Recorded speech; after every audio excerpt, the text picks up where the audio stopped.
Пане Богдане, як почуваєтесь? Дякую. Я йду на поправку. І ознака цього, що я поступово відмовляюся від обезболюючих засобів.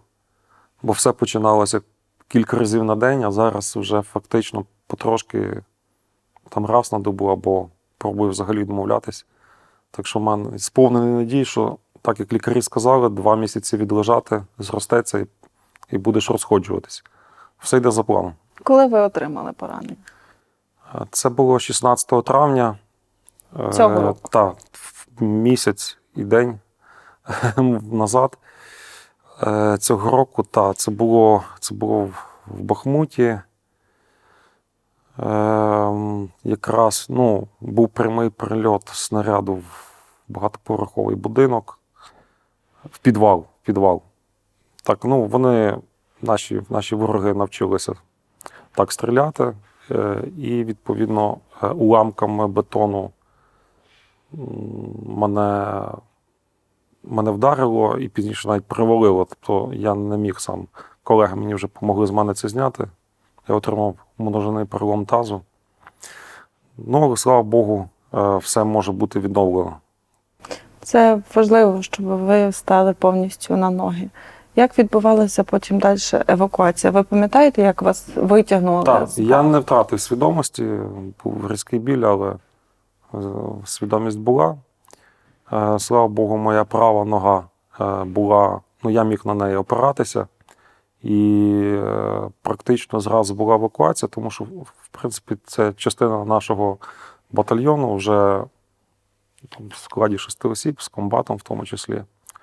Це 135-й батальйон територіальної оборони з Київської області, 114-та бригада. Ми готувалися вже до виходу, наше завдання було виконано, то мало прибути в радіусі 15 хвилин, півгодини машина, яка нас мала забирати.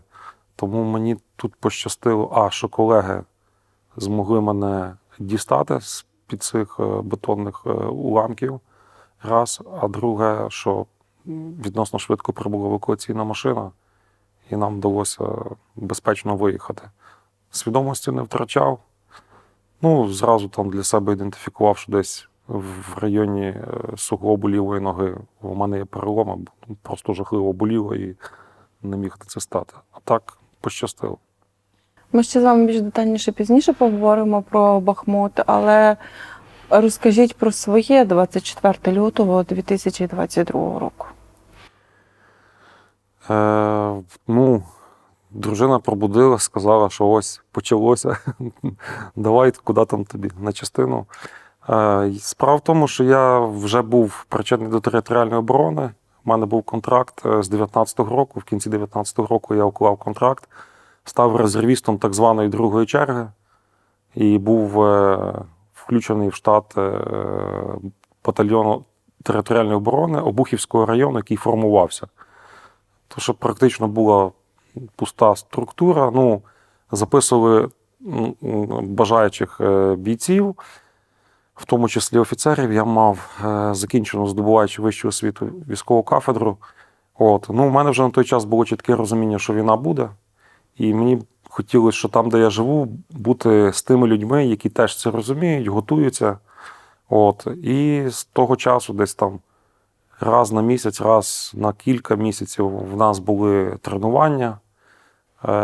І раз на рік були такі більші тренування, кількатижневі. Там стрільби, якісь тактичні заняття. І тому 24 числа я знав, куди я маю їхати. Десь, до речі, 23 чи 22 до мене був дзвінок з батальйону, спиталися, чи ви з нами, чи ми можемо на вас розраховувати.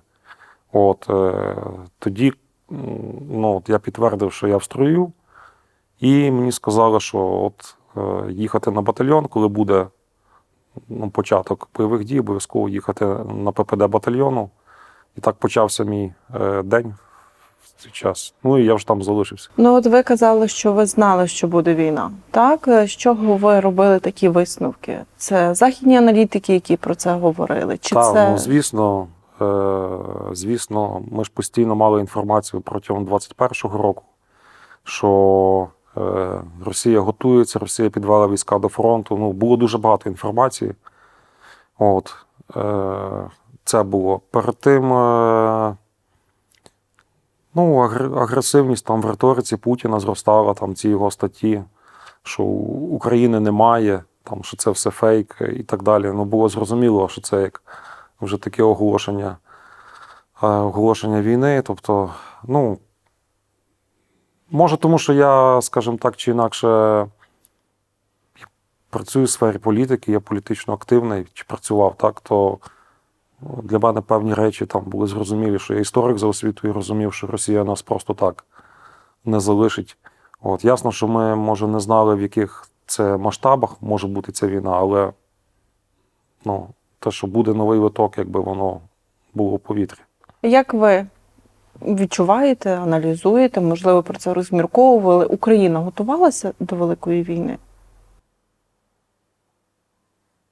Я думаю, підготовка почалася в останній період, вже в 21-му році, коли пан Залужний був призначений командувачем Збройних сил. Тоді почалась певна підготовка до всіх сценаріїв, і до найгірших в тому числі. От. Але до того мені здається, що це моя така суб'єктивна думка. Я не претендую тут на істину, що і попередній президент України, і цей, все-таки вони йшли в спосіб знаходження певного компромісу з окупантом, який, можливо, мав полягати в тому, що конфлікт буде заморожений по лінії статус-кво, так? По лінії розмежування на Донбасі. От, тобто, скажімо, було бажання взяти якусь таку тривалу передишку, можливо, для накопичення сил, для розвитку армії. От. Але ж окупант нам цієї передишки не дав. Можливо, вони там заколисували нашу пильність Мінським цим всім процесом, а насправді інтенсивно готувалися до повномасштабної агресії. А ми, думаю, не ми, там, я говорю, наші там владні еліти зрозуміли цей ризик вже в 2021 році. Робили все, що могли, але багато питань залишається. Це будемо досліджувати вже після війни, я думаю, там, якщо дасть Бог переможемо, будуть якісь розслідування. Бої за Київ. 135-й батальйон територіальної оборони. Дивіться, от вже 24 числа війна була дуже близько. Бомбили Трипільську ТЕЦ, яка розташована близько нашого міста Обухів і частина і на межі з містом Українка, навіть ближче. Це на території української громади. Це два містечка, які поруч розташовані там 8-10 кілометрів між собою. Тобто ми бачили повітряні бої літаків над собою, ми бачили бомбардування, ми бачили літак, який падає близько. У нас було очікування, що ми вступимо в бій завтра, післязавтра, так? Потім була спроба висадки російського десанту в Василькові. Це дуже близько від Обухова вже.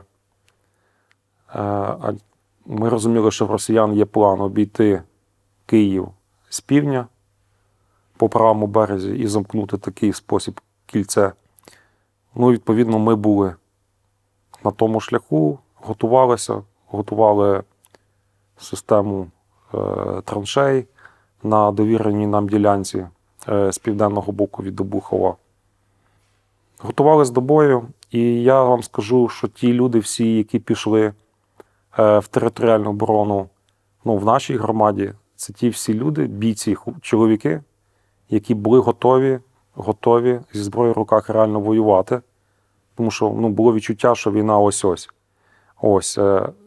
З іншого боку, було серед них дуже мало кваліфікованих бійців, тобто десь на десяток, можливо, припадав 1-2 колишні учасники АТО.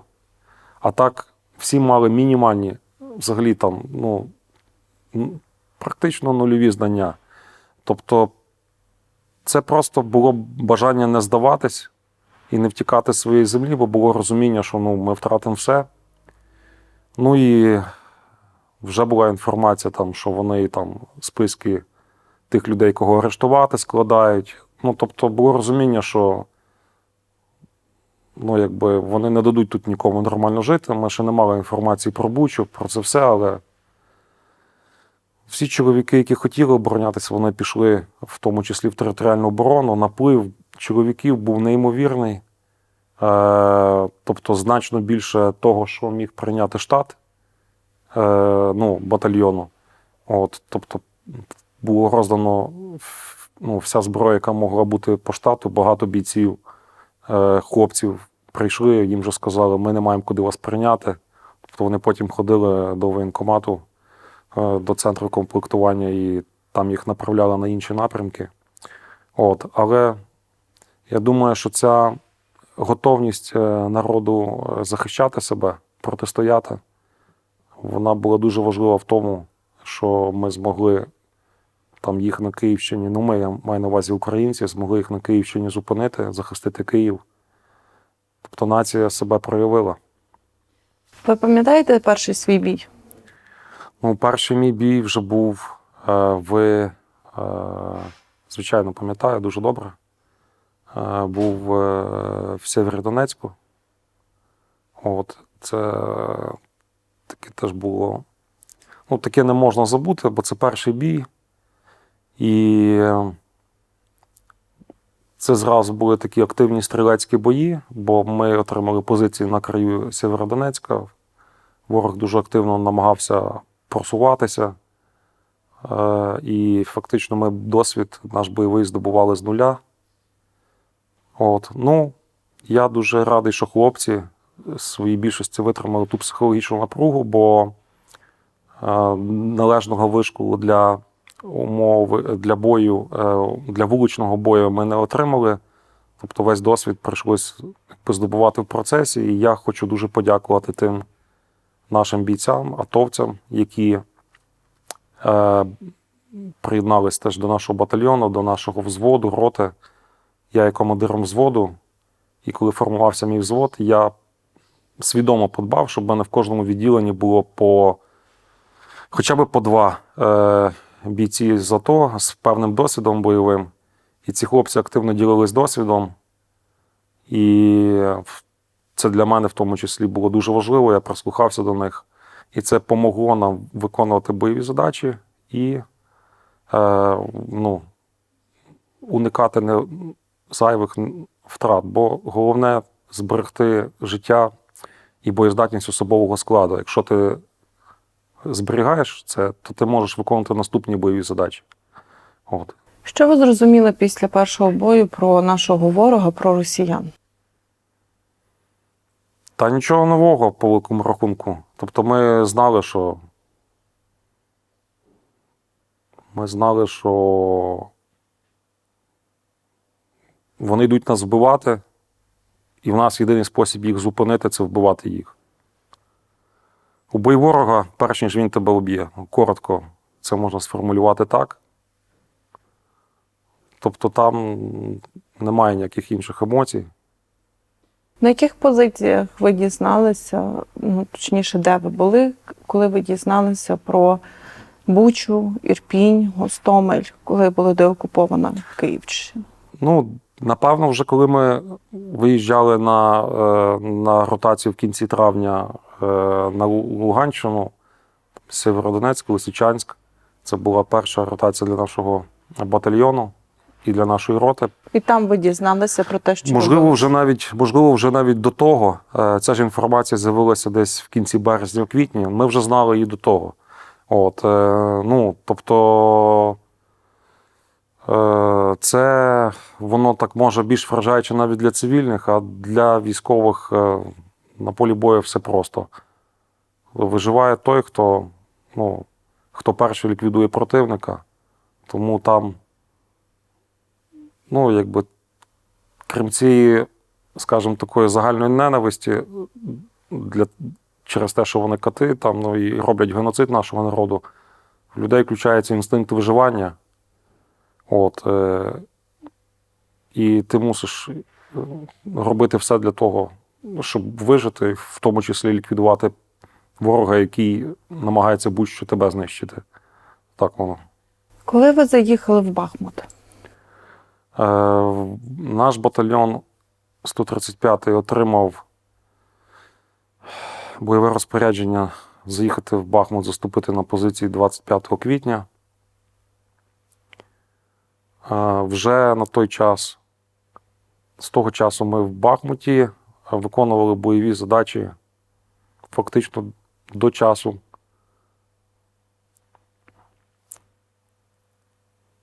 виведення, рішення про виведення наших підрозділів з міста.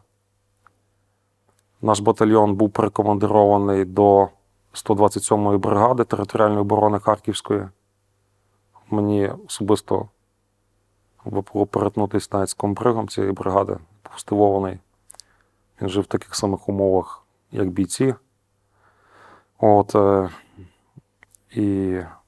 То мені пізніше сказали, що це він. І фактично ми там відпрацювали майже місяць. Коли ви приїхали в Бахмут, що ви побачили? Вже на той час під контролем українських сил оборони там залишалося, можливо, 10, можливо, 15% території міста.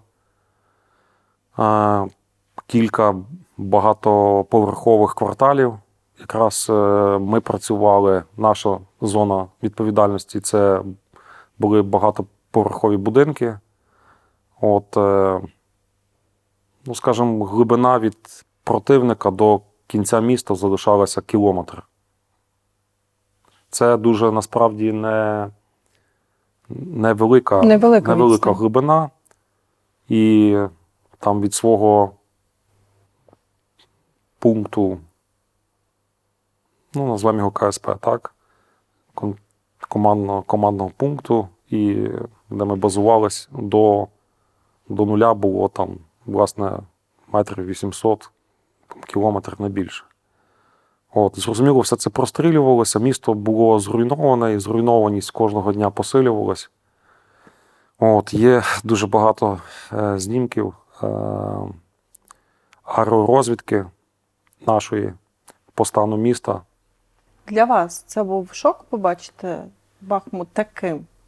Ні, ми вже ж, слава Богу, є багато інформаційних каналів, навіть таких спеціалізованих, де можна, в принципі, розуміти, куди ти їдеш. Але я скажу так, що рівень вогневого ураження з сторони противника, там артилерійських обстрілів, танкових, мінометів, я вже на 3-й ротації був в Бахмуті, порівняно з тим, що було перед тим, був найщільніший. Це безумовно. Тому, відповідно, дуже великий відсоток поранень серед бійців – це контузії. Не знаю, в моєму взводі це, мабуть, більше половина бійців отримали контузії. Кілька отримали середні, складніші, але більшість, багато отримали легкі контузії, які, в принципі, теж на якийсь час призводять до втрати бійцям боєздатності. Це що теж проблема спорядження. Це спеціальні бойові умови, до них треба належно готуватися. Так. Бахмут і вагнерівці. Що ви можете взагалі про це все сказати? Дивіться, вони дуже різні мали тактики. На тому етапі, як ми були, там вже м'ясних штурмів не було. Тобто вони вже не кидали там цих зеків, які просто там безладно бігли там на позиції. Цього вже не було. Тобто ми розуміли, що напроти нас працюють дуже хороші професіонали. Ми це розуміли по тому, як вони нас обстрілюють. Тобто і в них була тактика вогневого валу базова в цей період часу. Тобто вже їм дали, мабуть, ці заряди, на брак яких там Пригожин жалівся. Вони дуже інтенсивно обстрілювали будинок за будинком. Будинки складались, відповідно, в них була втрачена можливість для оборони, і там наші підрозділи там змушували по будинку там відходити. Скажімо так, якщо говорити про стрілецькі бої, це були швидше, це було достатньо рідко. Це було багато снайперських дуелей. От. А так, ми обов'язково використовували там трубки розвідника. Це така штука, яка дозволяє, залишаючись за укриттям, за стіною, спостерігати, чи не просувається ворог, бо якщо ти просто там собі висував голову, то, очевидно, вони теж спостерігали, то туди щось прилітало важче, там, чи РПГ, чи гранатомет якийсь, чи щось ще складніше. Тому це важливо було мати з точки зору якраз тих інтенсивних обстрілів з артилерії, важливо було мати активні навушники. От, на жаль, не всі бійці мали, і через те якраз було багато тих контузій. Ну, це питання підготовки. В принципі, з моєї точки зору, воно головне. Навчання бійців, хороше командування, хороше озброєння – це ключові умови того, нашої переваги. Бо ми, на відміну від росіян, не можемо закидати, взяти кількістю. Настільки якість. Так, ми маємо брати якістю. От. І підготовка бійців – це і хороші командири – це основне. Як бійці справлялися в Бахмуті з цим постійним вогняним дощем?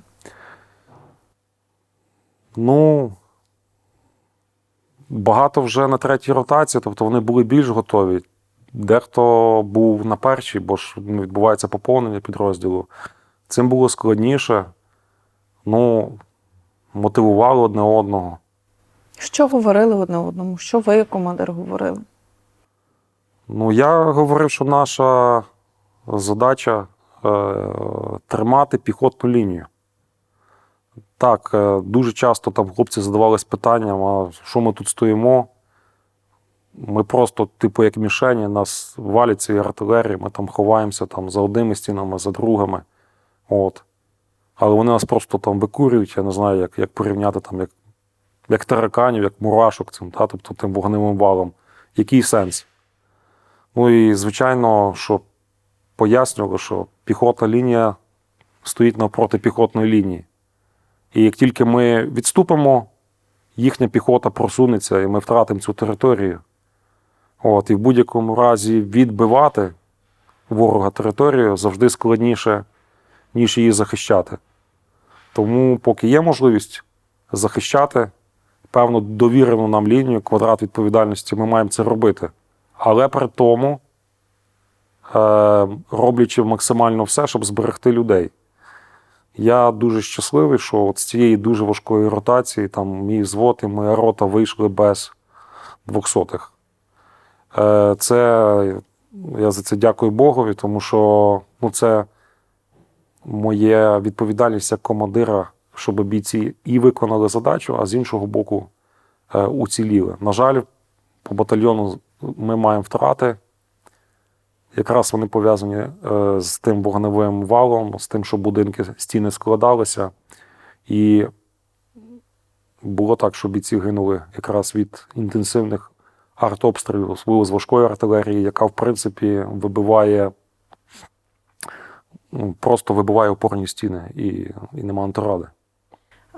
Бахмут виконав своє завдання, тому що, очевидно, ми там перемололи вагнерівців, це я маю на увазі українські сили оборони, але, на жаль, і в нас є втрати.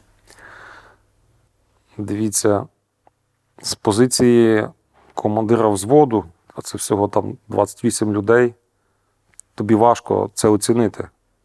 Але ми так чи інакше довіряємо своєму командуванню, тому що без цього армії не може бути і не може бути оборони. І вони кажуть, що виконали, і я так думаю, я маю таке сподівання і навіть переконання, що той час, коли ми там тримали цю ділянку фронту, в ситуації, коли співвідношення вогневого ураження, вогневої підтримки з їхнього боку було, я дозволю собі сказати, в 3-5 разів більше, ніж з нашої сторони, що в цей час там наші сили накопичувались для того, щоб починати наступальні дії на інших напрямках. завершили підготовку. Тому я думаю, що так, і там командування вищого рівня, ну там той ж сам Сирський, говорив, що це необхідно робити саме для того, щоб ми були готові перейти в наступальні дії.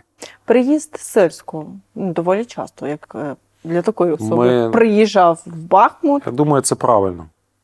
Чому я роблю такі висновки?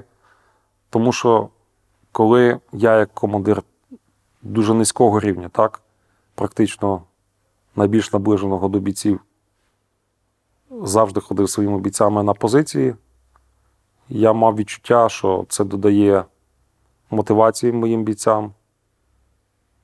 І я думаю, те саме відбувається, коли на вищому рівні командувачі приїжджають. Тому це нормально. Офіцери мають бути солдатами, принаймні на цьому рівні. Приїзд Верховного Головнокомандувача Зеленського в Бахмут. Ви як бійці, люди в окопах це все сприймали? Тому що, я поясню, тому що серед цивільних було дві думки. Молодець, що поїхав, наших треба підтримати. Він навіть зовсім з глузду з'їхав, ще його там, не дай Боже, ліквідувати могли. Ну, воно ж одне якби не виключає другого. Тобто в кожній важливій справі на війні взагалі є ризик. Так? Тому загалом я не чув жодної якоїсь негативної оцінки, чи якоїсь оцінки, що там от піариться.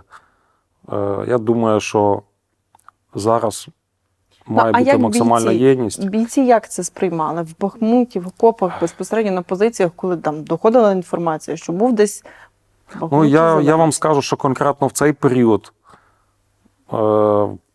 або в нас не було інформації, або не було такої інформації. Ну, негативних якихось я оцінок не чув. От, тому моя оцінка позитивна з цього приводу, тому що це виявлення певної солідарності. Вона важлива. Вона важлива, і це теж, мабуть, засвідчення того, що командування розуміло, що там складна ситуація і що наші бійці там справді в дуже непростих умовах. Отак. Зараз ви слідкуєте за новинами, пов'язаними з лінією фронту і безпосередньо з Бахмутом, Звичайно. тому що зараз в нас публічна та ще інформація від Генштабу, що ми просуваємося по флангах, якщо ми говоримо про Бахмут. Як ви оцінюєте ці новини? Коли зараз ми заговорили, що у нас є просування на Бахмуті, у вас з'явилася посмішка на обличчі. Звичайно, позитивно. Позитивно. Тому що ми ж розуміємо, що зараз, це вже всі знають, що Україна перейшла до активних дій по цілій лінії фронту. І Бахмут лежить в низині.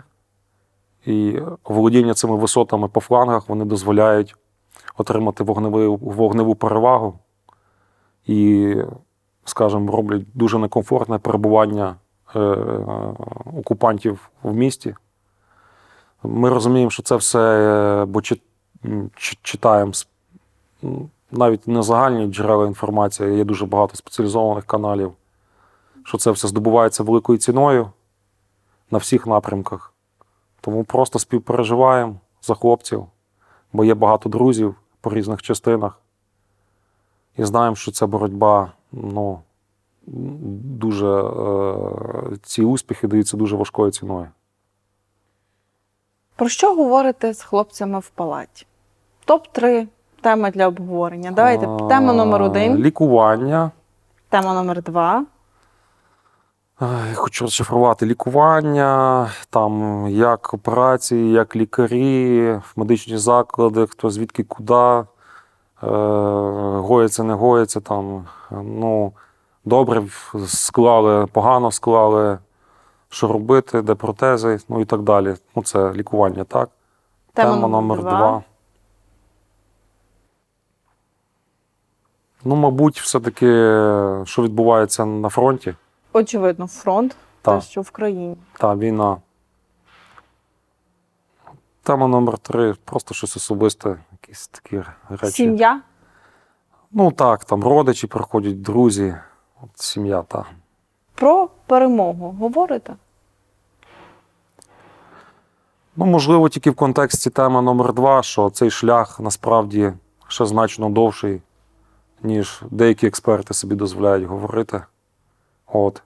І значно складніший. Тобто є легке відчуття, можливо, не до кінця підтверджено, але є, що цивільні люди, які не мають безпосереднього дотику до війни, недооцінюють ціну, яку треба заплатити за те, щоб зупинити противника, б, щоб вигнати з території. Таке в мене є відчуття. Але я багато бачу, що багато є теж спроб не допускати, ліквідувати цей розрив з реальністю, тобто, щоб всі розуміли, що це задача номер 1. Не вже починати розмови про відбудову, не там вкладення коштів чи на рівні місцевого самоврядування. Мені це близько, бо я місцевий депутат в Обухові. Вже там в капітальні ремонти чогось, чи на національному рівні теж в якісь там цивільні мирні програми. Ключова задача – забезпечити належну армію, в тому числі там тими самими дронами. Бо краще втратити десяток дронів, а зберегти життя одного бійця. Тому я би хотів, щоб держава максимально, влада на всіх рівнях зосередилась на тому, щоб забезпечити достатньо спорядженням і технологічним обладнанням, яке дасть перевагу над ворогом, б, підготовкою бійців. Бо чим краще готовий боєць до міських боїв, до польових боїв, тим більше шансів, що він виживе і вб'є противника, а не станеться протилежне. От. Нам треба на цьому максимально зосереджуватись, бо це є реальний виклик. Знаєте, в нас є такий негласний мораторій, моральний швидше, на критику різних недоліків, які є в армії. От. Тому я говорю в позитивному сенсі, що підготовка бійців, військова підготовка має стати номером 1. Ну і не тільки на час війни, а очевидно і після того, як ми відновимо... Зараз ми говоримо про цей час, а далі, звичайно, в нас має бути потужна армія, щоб ніхто з сусідів, навіть, скажімо так, собі не думав про те, щоб нападати на Україну. Ну і в першу чергу, звичайно, щоб в нас був цей баланс сил з окупантом, з Росією, бо так чи інакше, щоб ми були готові. Бо в першу чергу вони спокусилися нас нападати тому, що вони вважали, що ми дуже слабенькі.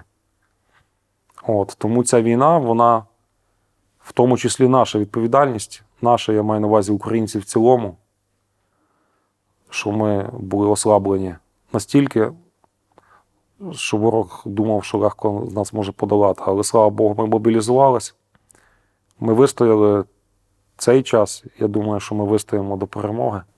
Мобілізація українців вас здивувала? Так, я думаю, так, це мене позитивно здивувало, тому що в мене не було розуміння, скільки людей готові реально ставати захищати країну. Ми бачили хорошу соціологію, я собі закарбував її в голові десь там за кілька місяців до війни, скільки українців готові.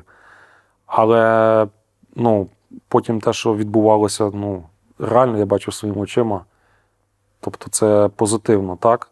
Хоча зараз вже теж є така тривога, що, можливо, відсоток оцих пасіонарів, так? Тобто тих відповідальних людей, справжніх патріотів, які готові захищати країну зі зброєю в руках, ризикуючи своїм життям, що він, можливо, десь вже знекровлюється.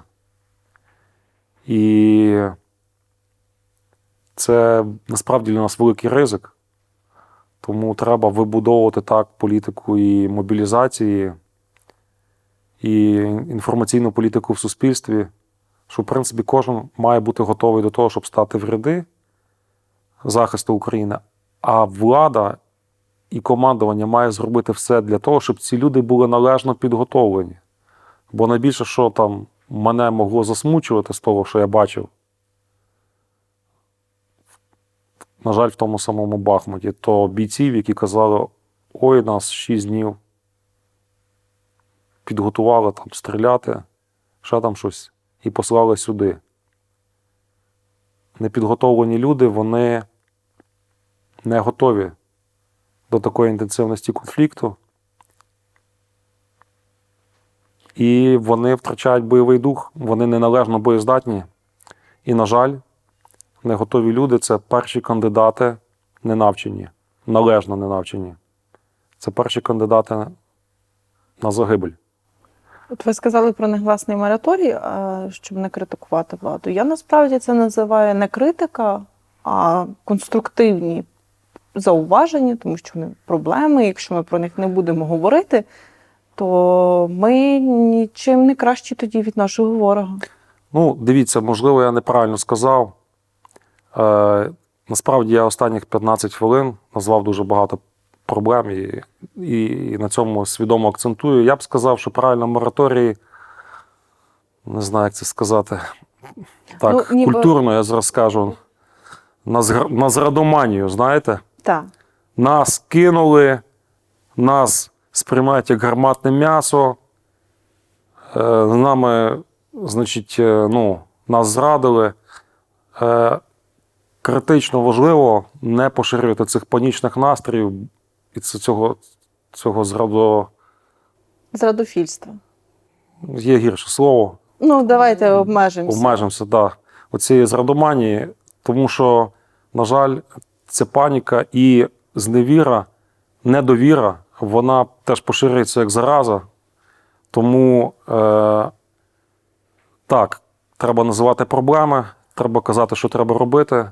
Але коли це подається в такому форматі, то це насправді працює на руку ворогу, тому що в армії критично важлива довіра між солдатами і офіцерами, між командуванням. І це задача командирів забезпечити цю довіру. І такі настрої, які, на жаль, виникають тоді, коли там люди втрачають самовладання, там, зневірюються. Вони дуже шкідливі. На лінії на нулю дуже шкідливі. Треба їх відразу поборювати. Ну, це не тільки, напевно, на нулі шкідливі. Це шкідливі всьому суспільству. Всьому суспільстві, так. От, наприклад, і я бачу теж, можливо, це навіть це на руку ворогу, точно. І коли я там вчора чи позавчора бачу, що одна там російська журналістка пише, що Латиніна, що українська армія зустрілася, своїм наступом потрапила в катастрофу, то дійсно, скажімо, це питання до Служби безпеки України, чому ми дозволяємо поширенню таких інформаційних сигналів на нашій території, в нашому суспільстві. Тому це, знаєте, це так само, як ті відео, які періодично записували зневірені хлопці на початку війни, що нас кинули, ми не готові і таке. Але це все, в тому числі відповідальність командирів, командування і влади. Ви знаєте, я за цей свій досвід участі в бойових діях, бо я цей досвід здобував теж з нуля. У мене військова кафедра в 90-х. Звичайно, я дещо навчився на заняттях з територіальної оборони з 19-го року, про що я кажу. Але територіальна оборона – це народна армія, скажімо прямо, якій дуже бракує професійності. Професійність набувається фактично в бою. То я дуже, скажімо, зацінив українське прислів'я, я не знаю, чи воно там ще з козацьких часів чи ні, що без команди військо гине. Тобто від командирів дуже багато залежить. І тому, в тому числі, всі ці ексцеси зрадофільські різні, вони є відповідальністю командування. Ми маємо це розуміти. От. Після того, як ви вийдете з госпіталю, станете на ноги, ваші плани, що ви зробите? Може, ви кудись першим ділом підете, а потім кудись поїдете? Так, я піду. У мене тут, я родом зі Львова, я тільки в 2005 році переїхав до Києва і далі зупинився в Обухові, дуже мальовниче містечко на південь від Києва. У мене план є у Львові відвідати свого дядька чи стрийка, так як тут говорять. Стрийко, якщо це... Стрийко, так, це брат мого батька, Тоді стрийко. якому 92 роки, і який тут прийшов, мене відвідав в госпіталь у Львові. Ця людина мене надихає і своїм розумом, і гумором. І я дав йому слово, що як я тут стану на ноги, то я його обов'язково відвідаю. Це, можна сказати, такий найстарший член нашої родини. Я його дуже люблю. От. І я вам скажу, я тут маю таку приємність, що за цих останніх 4 тижні, місяць, як я тут знаходжусь у Львові, мене відвідало, я поспілкувався з фізично, так як з вами зараз, з такою кількістю своїх друзів, там, рідних, і що я не спілкувався з ними за останніх 10 років, в міру того, що я приїхав на Київщину. От, це теж для мене дуже велика цінність. Я дуже їм вдячний, тому що це старі друзі, або це родина, це дуже важливо. І один з висновків для мене, що в майбутньому я буду більше приділяти часу спілкування з своїми справжніми друзями. Це важливо в житті. Не тільки бігти за роботою чи за якимись іншими справами. От. А так, мій план чіткий — повернути свій підрозділ. Як тільки мені лікарі скажуть, що моя фізична форма дозволяє, я буду її відновлювати. Бо після того, як зростеться, має бути відновлення м'язів, якась реабілітація. Так. Як тільки я відновлюся, я буду повертатись. Бо Бог так дав, що я ще можу це робити. Якщо я можу це робити, звичайно, я повернусь. Тим більше, що хлопці з підрозділу мені про це кажуть: повертайся. Чекають. Чекають, не чекають, але... Але принаймні кажуть, що чекають. Але кажуть, повертайся, так. І зараз батальйон повернувся з ротації, хлопці поїхали на навчання. І я вам скажу, що я їм по-доброму заздрю, я б хотів бути з ними на цьому навчанні. Але вже як є, я радий, що я по-легкому вийшов з цієї ситуації, я так думаю. І маю всі шанси повністю відновитися. Лікарі скажуть своє слово, звичайно. Ми вам Це щиро мої сподівання. бажаємо повністю відновитися, Дякую. одужати. І дякуємо вам за все. Добре. Бережіться. Дякую. Дякую.